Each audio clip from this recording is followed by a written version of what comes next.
House High School, I'm Hannah Levering. And I'm Connor Lunday, and this is the BDP Beat. With the snow breaks, it's been a while since we last visited you. Here's a little bit of what's been going on this semester. For quite some time, our campus has been undergoing long-needed renovations. The work began in August, and we've got to enjoy the new 300 hallway so far. It has new lockers, updated classrooms, actual whiteboards, and new doors. Since the 100 hallway has been closed, students have been required to backtrack around the campus to reach the new hall. The bathrooms will be new too, but they aren't finished yet.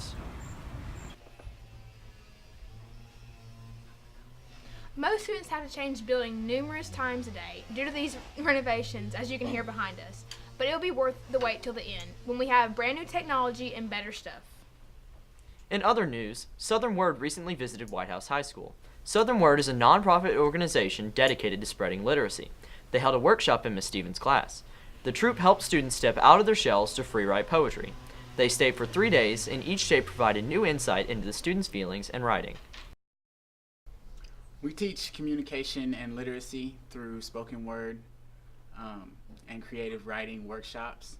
We offer residencies to high schools where we'll go in and tailor a curriculum to the needs of that school. And we also have weekly workshops at different schools. What advice could you give to young writers?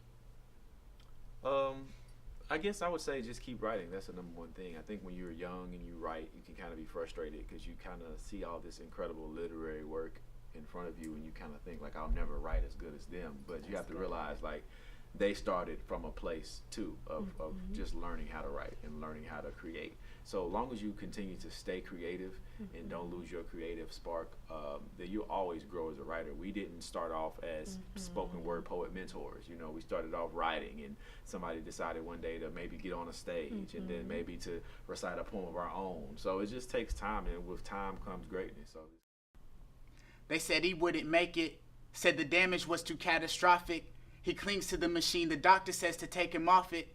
He slips into a sleep, his spirit starts to drift along his mama starts to bawling.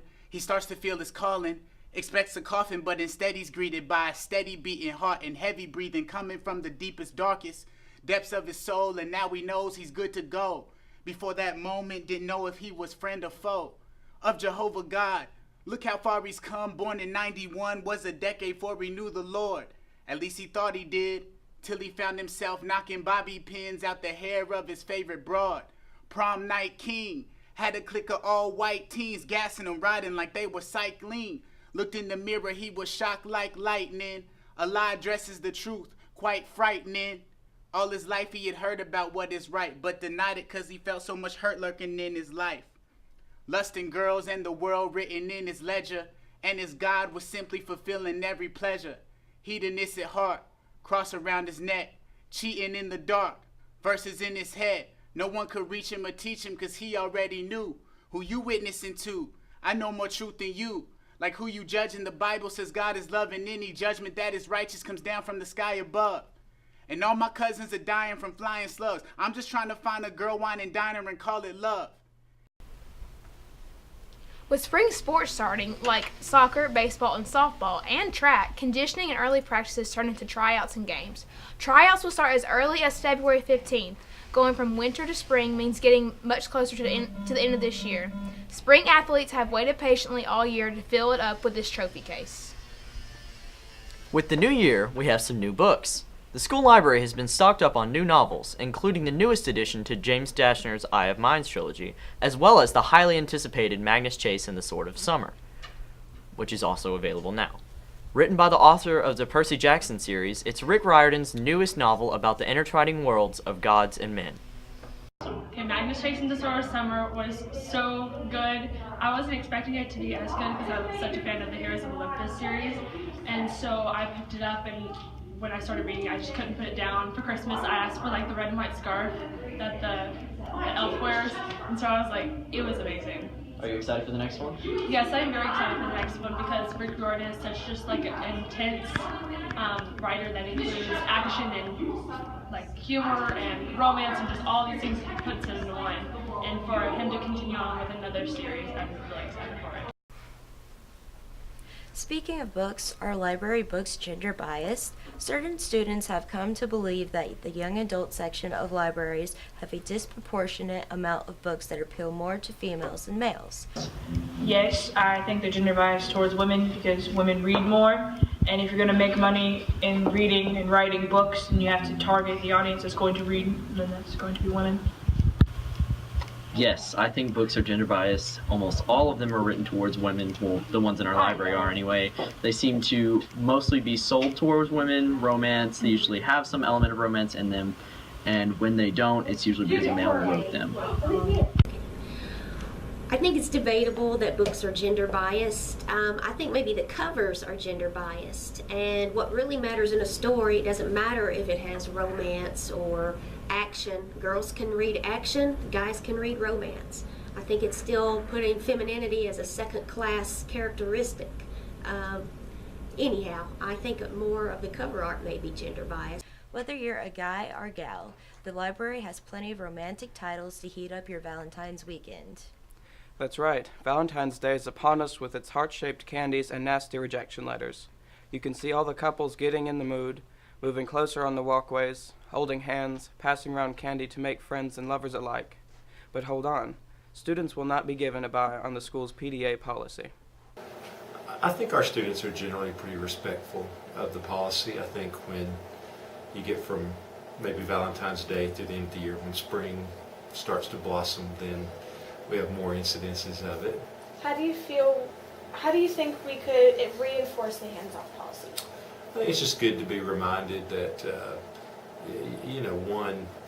no one outside of the couple in love really wants to see the public displays of affection.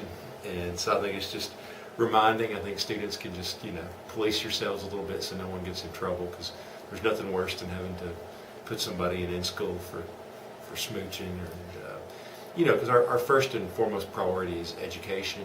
And if you're caught up in love with someone else and you're spending all your time trying to sneak off and kiss or hold hands or whatever, then it takes away from your education, detracts from your ability to learn. So we just try to make one rule and say, hands off. Love it or hate it, Valentine's Day may have evolved from the ancient Roman festival of Lupercalia, a celebration of fertility. In the 14th century, Geoffrey Chaucer connected Saint Valentine, who was martyred, with love and romance. Undoubtedly, all of you will have gorged yourself on chocolate and other wonderful confections by now.